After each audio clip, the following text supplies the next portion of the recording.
Bank Studi Ekonomi Syariah dengan NIM 123030447.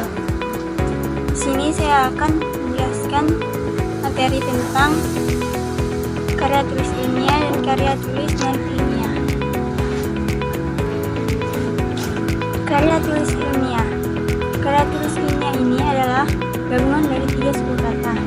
Yang pertama itu ada karya, yang artinya sebagai hasil sebuah usaha ataupun ciptaan atau upaya pembuatan.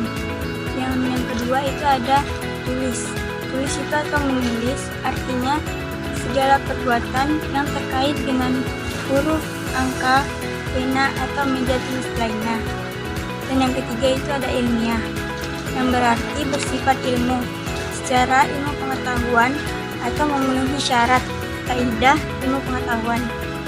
Jadi, karya tulis ilmiah itu merupakan sebuah karya yang dihasilkan dari kegiatan menulis dengan menggunakan penerapan kaidah ilmiah dan mengutamakan aspek-aspek rasionalitas secara fakta yang umum. Manfaat-manfaat karya ilmiah. Yang pertama, dapat melatih pengembangan keterampilan membaca yang efektif. Dan yang kedua, dapat melatih untuk menggabungkan hasil bacaan dari berbagai sumber. Yang ketiga, memperluas cakrawala ilmu pengetahuan, serta lainnya. Jenis-jenis karya tulis ilmiah. Jenis-jenisnya itu ada banyak, ada 7 atau lebih itu.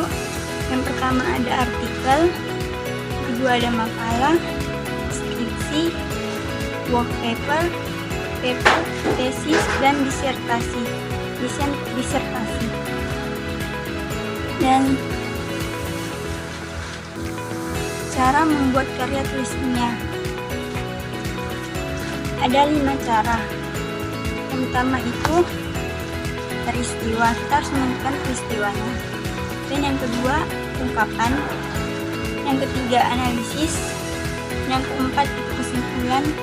Yang kelima itu terapkan. Karya tulis non-ilmiah.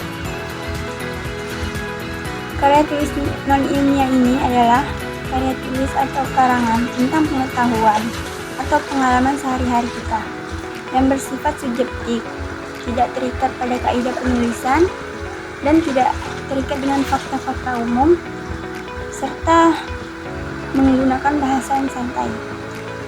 Ciri-ciri karya tulis ilmiah. Ciri-ciri karya tulis non-ilmiah. Yang pertama itu ada karya tulis non-ilmiah ditulis berdasarkan fakta-fakta menurut individu. Yang kedua, gaya bahasa karya tulis non-ilmiah ini konotatif atau kiasan. Dan yang ketiga, bersifat imajinatif dan persuasi, serta lainnya. Ada beberapa contoh karya tulis ilmiah. Yang pertama itu ada puisi, yang kedua dongeng, yang ketiga cerita pendek, dan yang keempat roman, yang kelima itu drama, dan yang terakhir itu novel. Jadi contoh-contoh karya tulis ilmiah yang ada di sini itu adalah sebuah karya yang tidak sesuai dengan fakta-fakta umum dan menggunakan bahasa-bahasa yang santai.